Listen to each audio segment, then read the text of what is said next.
Hi, everybody. Hey, I just wanted to talk about how you can set up some team goals. I talk about individual goals all the time, but it's also good to have people working as a team so it's not pitting one person against each other, especially if you're having any trouble with that, where people aren't wanting to work as a team or share how they're successful. So, you know, individual things I've talked about, overall score. You can have thresholds and they get like a monthly spin on the spin wheel. Number of excellence, give you a paid day off. I'm looking at my cheat sheet over here. Uh, like productivity bonus that we run, that's a weekly bonus. Your productivity plus a minimum quality score gets them a bonus on their paycheck. Those are all great, and we're actually doing another one that's on percent of excellence. And I'm really trying to work this year on not getting as many goods, but getting more excellence. So we have a thing that I stole from Laura Smith actually and tweaked it a little, but if you're above, you know, 85% excellence. So my employees, they have to have a certain response rate, of course, and da da da da da. But if they're above 85% and they get one review that month, and I think I'm going to add in if they get, or they can get one referral. So a review, a referral, um, and then the minimum score of excellence. We're going to do like a date night, and that's Laura's idea. And when I say date night, they get to pick from three different things, and it might be like going to, she's done a play, she's done things like those locked rooms. I can't remember what they're called. Maybe dinner and a movie, whatever. They would get to vote and so forth. And like I say, I took that from Laura. I think it's a great idea.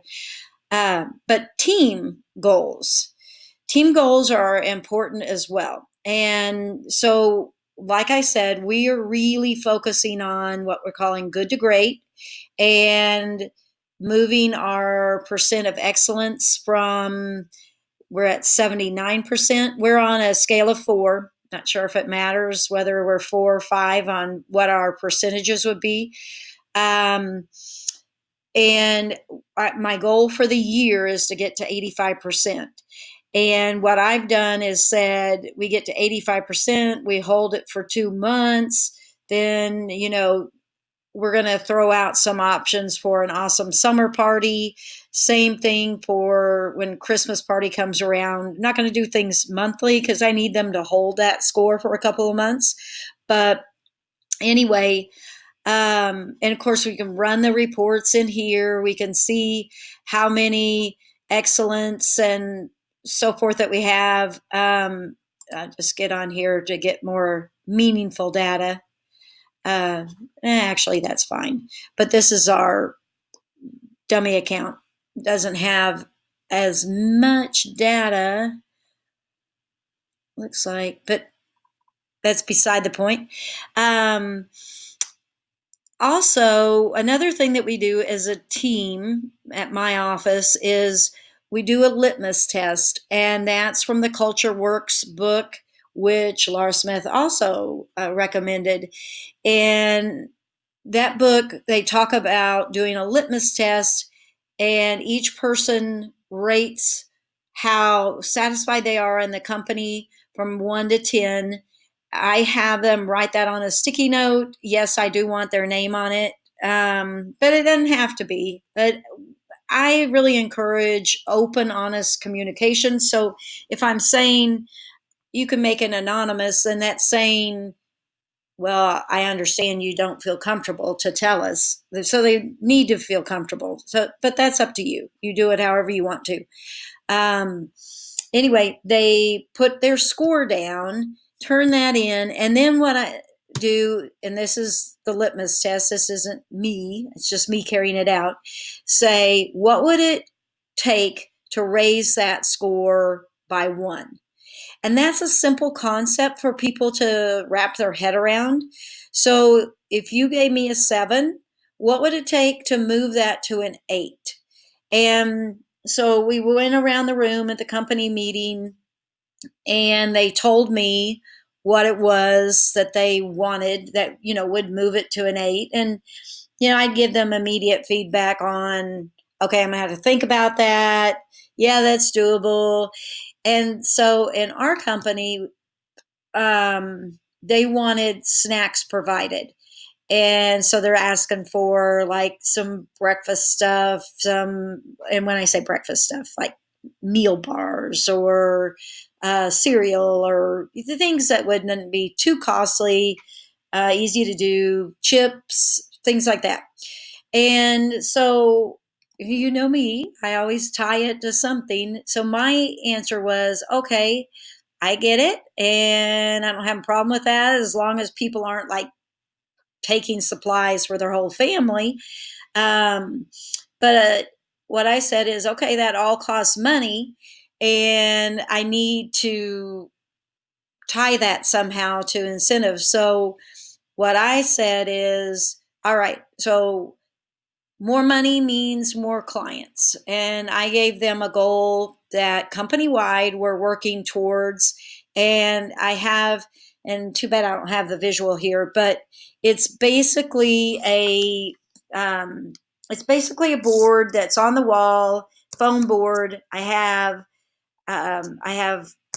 push pins in there. I have segments where it shows, every 10 clients, and we move the push pins up as we're filling up that bucket, basically, so they can see progress. With anything, transparency is huge. And if you want them to be in, kind of invested in the goals and so forth, they've got to know what the goals are, what the progress is, and so forth. So, anyway, we're tracking that. And, the office has the buy in for sales. And then, but our staff can help a lot because, the ways they can help us get more clients, and I talked to them about this, is reviews. I mean, my gosh, nobody has more impact in getting reviews than the people who do the work. Now, yes, it takes the office to follow up on that, us to our landing page ask for that, make it easy for them, that kind of thing. But our field staff can definitely help get reviews, referrals, you know, who has the greatest impact on whether our clients want to refer us?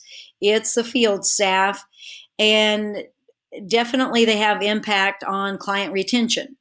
So it puts a little pressure on the field staff, it puts a little pressure on the office, and it puts a little pressure on me, quite frankly, because I'm the one that needs to do the marketing to get the leads in and to get the clients for them to keep. So anyway, I love the team goals and I love the transparency. And let's see on my cheat sheet. Oh, we're not doing this, but if you were having a problem with it, you could make a contest. I would keep it short term.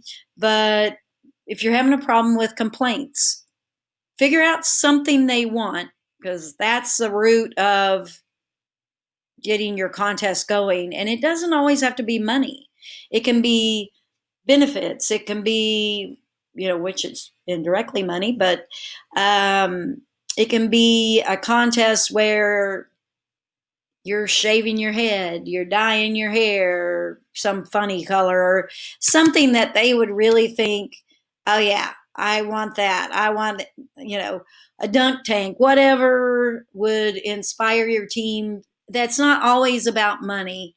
Then that would be a good thing to do. But like I say, you could say, no complaints this month. I am going to dye my hair pink for the month of April, whatever. So, anyway, I just wanted to share that with you because I do feel like I preach individual bonuses, paper performance, that kind of thing. And I wanted to talk to you about how in your company, whether you use our software or not, you could run reports, you could watch the data. The only thing you have to do is survey and then track the data somehow. But you could use that data to do fun things that are, yes, individual, but also team related. So hopefully that gives you some ideas. Thanks.